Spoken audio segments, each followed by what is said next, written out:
What's up guys, how's it going today? Hope you're doing well. We just got the kids home from school. It was a crazy morning today. I was on a video shoot this morning and got back just in time to go get them. So yeah, so right now we are heading inside and I don't know what's taking place today. We're just kind of hanging around the house, so hang with us. Whoa!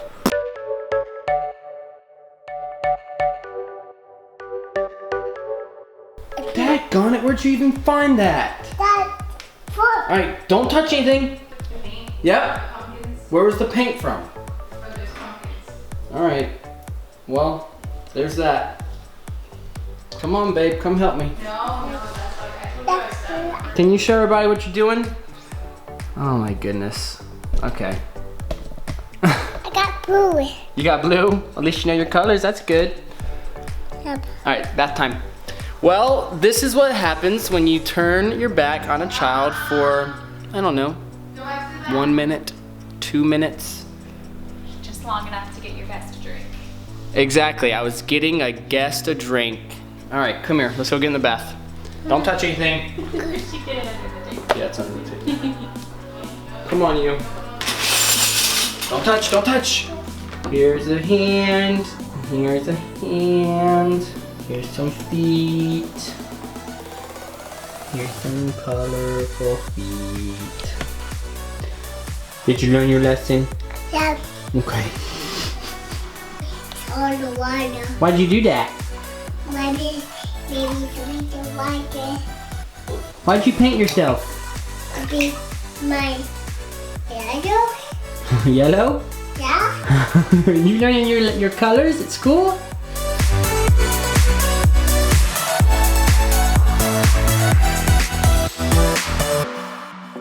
So here's where the paint came from. We got some paint your own pumpkin little activity sets. So cute, but guess we should have been a little more careful where we put the paint in the pumpkins.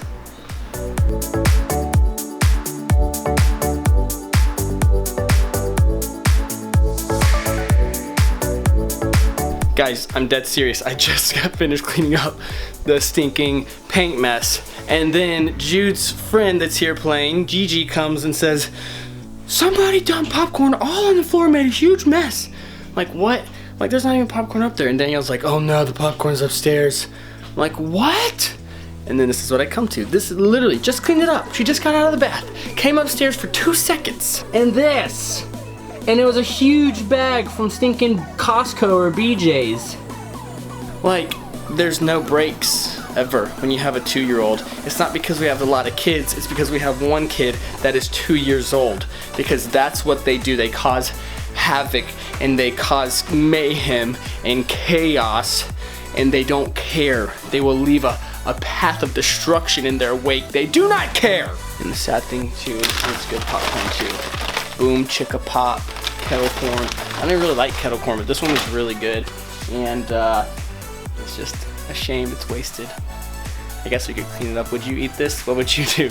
Let me know. We need to know. I'm gonna save this, and if enough people say, yeah, I'd still eat that, then we're gonna eat it.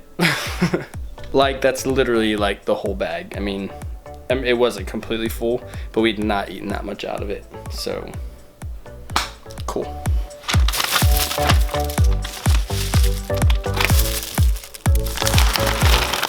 And these were clean clothes, by the way. They're obviously not clean now because there's popcorn covering them.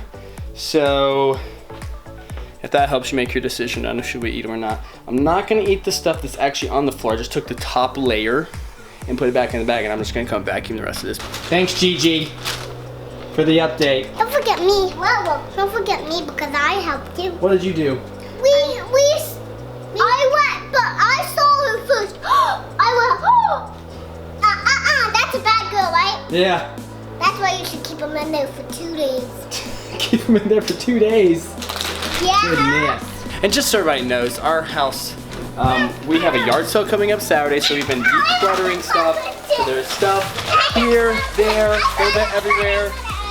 Come on, take it downstairs and ask Mom if you can have some. Okay. Tell her that that's off of the clean clothes in our room. Okay. So there's stuff here. Just don't have an opinion on it, okay? We're having a yard sale this weekend. Cut it out. We picked up It was the whole bag. Oh, the whole bag. Yeah. Clean out some if it's okay with Miss Where's the rest of it? But that's... Where's the rest of it? I gotta go back and look. That was all the top layer that was on the clean clothes Oh. by our bed. So I was like, okay, this is, yeah, they were clean. So it was literally the whole bag. There's like a layer this big at the bottom of the bag of popcorn. It makes me really sad. It should I make just me opened sad. it last night. It was very full. We're gonna have to give people another video explaining more about the. People have a lot of questions About what? about switching practices. Oh yeah, yeah.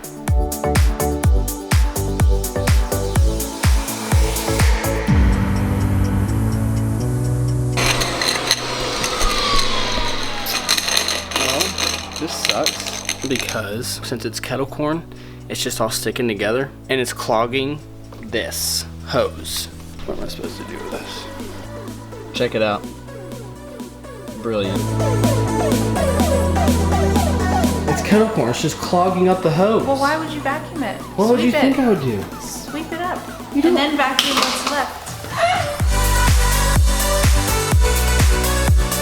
Okay, so I'm just gonna have to get the popcorn off all the clothes and then sweep it up. That's what Danielle said.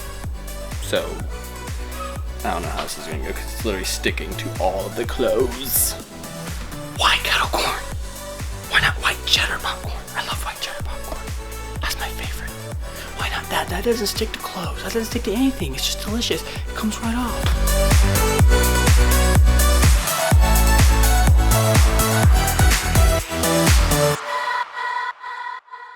All right, good as new. Cleaned it up. Got it vacuumed, the rest of it. Picked up 3 huge dustpans full of it, which is sad because what a waste. But anyways, it's clean, it's done. There you go. Now we can move on with the day. That is also a huge reason we have a door with a key that we can lock. But we haven't been putting that into good practice apparently. Is it just us or does anybody else have a small child that takes things you own and ruins them? Things that maybe once were a prized possession for you that you no longer care for because it's so damaged and banged that it just means nothing to you anymore? I feel like that's just our life. It's been our lives for the last 7 years. And I don't think it's gonna stop anytime soon. Ready for us to meet.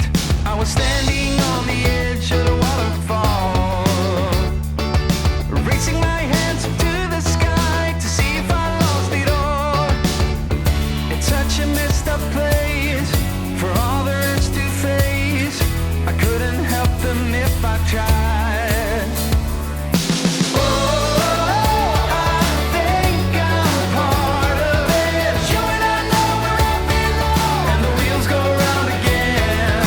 Oh, it's such a simple thing. What would I do without your love? You can never go back again.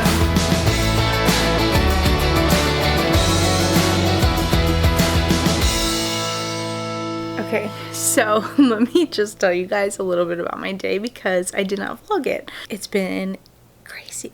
Like today has been insane. Last night John went out with some guy friends, so I put the kids in bed. Then Elena, she must have had some cross-contamination or something because her stomach was like hurting her so bad. She was crying in pain. She ended up having an accident in her bed, and so I like changed her sheets, got her to go to the bathroom, and then I put some oils on her tummy, put her back in bed, whatever. Okay, I was exhausted. This morning, John left at like, I don't know, 7:30, 7:45 to go to work. And so it was just me trying to get all the kids' lunches packed out the door to school. So I made Tyler and Elena's lunches first because they ride the bus, and so they have to leave about 30 minutes before I have to leave to take the other girls to preschool. So I was like, let me get their lunches, get them out the door. I'm like trying to make their lunches. There's chaos happening. Kids are everywhere. Had to get Adeline up. Had to get Everly up because they sleep in a little later. Tyler was taking Chase out back.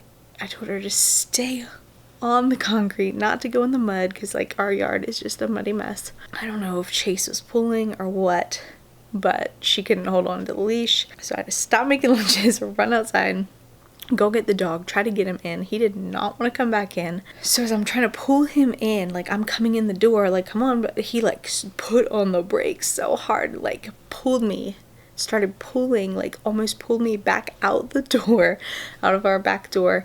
Tried to pull his collar off. It came halfway off and I yelled at him, and like I tried to like pull like this and ended up slamming my hand so hard into the door frame.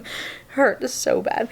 So I yelled at him and he like froze, and I'm like whatever. So sometimes I'll just like hook his leash in the sliding door and leave him out there so he can just sit, and he just lays down and watches the birds. It's weird.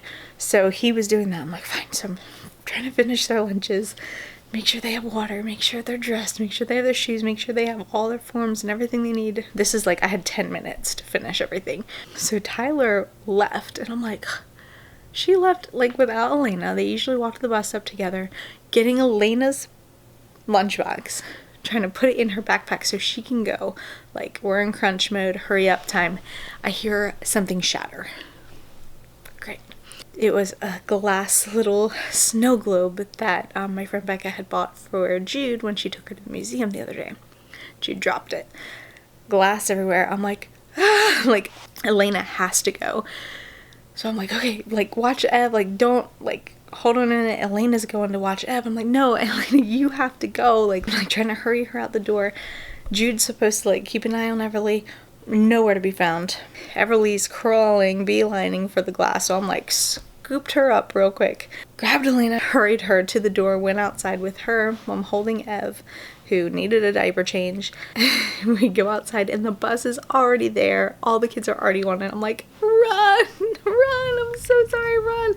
So Elena's got her backpack and this bag of apples, and she's like running up the street as fast as she can. I watched her the whole way. She made it. Thank goodness the bus driver saw her and waited for her. I'm like, okay, great. So I'm about to head back inside, and my neighbor's like, don't go inside yet. I have Tyler's helmet. I'm like, ah, okay, because like Adeline's still inside. There's still broken glass on the floor. Jude's inside. I got Everly. She's poopy. I still have to make 2 more lunches. Anyway, so I got the stuff from her. I'm like, this has been a crazy morning already. I gotta go. Came inside, changed Ev, changed Daddy, started lunches, and then trying to get the other girls ready, make sure they're dressed. Addie did not want to put on her clothes. We got their lunches done, and I'm trying to put on Addie's clothes. She doesn't want her clothes on, and then I'm like, oh my word, it's picture day at the preschool. Like, her hair's a crazy mess. Their outfits don't really match, and they take pictures together there. So I came up, got a different outfit for her, came downstairs, and I'm like, put this on, and I'll let you look at my phone or whatever, because I knew I had to brush her hair too. So of course she agreed to that. So I put on her clothes, tried brushing out her tangles, putting like bows in, like trying to like get them to look somewhat presentable. At the meantime, I'm already like late. It just felt like so much chaos. Got out the door by like 9:30. I left the house. I'm like, well, we're just like a little bit late. And then I go to take Addie. Obviously the car drop off line is done, so I had to walk the kids in, and then Addie did not want to go in her class. So I'm trying to like balance like leaving her. I don't like to leave her crying. I know she'll be fine within a few minutes, but it makes the next time dropping her off harder. And then she associates the like trauma of somebody grabbing her out of her car seat, kicking and screaming, like with being dropped off. So like I try to get her comfortable before I leave, because in the long run it'll make it easier to drop her off, because she'll get used to it versus crying every time and then just being like, well, she'll be fine in a few minutes. You know what I mean? Then walked Addie back to her class, tried to take her potty, tried to get her wash her hands, tried to sneak out. She's having a meltdown. I ended up having to leave her like crying under the sink, and I felt so bad. It was just like a mess, okay? I'm like, I texted John. It was 10:30 before I like got home. I was like, John, I'm done for the day. Like, I'm just done. Okay. I know that it wasn't like a bad day and that it could have been a lot worse, but it just felt so insane and so chaotic that I was like exhausted. And so the rest of the day, like emotionally, I'm just like checked out. John's like, hey, like, you want to vlog something? I'm like, please, I just like I can't right now. I'm like so drained from everything. So that's why I'm sitting in my bed right now recounting my morning for you, so you guys understand that sometimes things are really crazy and chaotic around here, and like, man, it is the most exhausting thing ever. Adeline's been a little bit tired lately, a little bit crazy, and it's been a little bit hard to navigate. It's kind of shaking things up. wearing things out for sure. So pray for us, you guys, because we are just some days hanging on for dear life. But she's still so sweet most of the time. I'm gonna go because I have a few things to do for work, and then I'm just gonna rest and watch some TV, some Netflix, and go to sleep early. But I love you guys so much, okay? I just want to check in. I will talk to you later.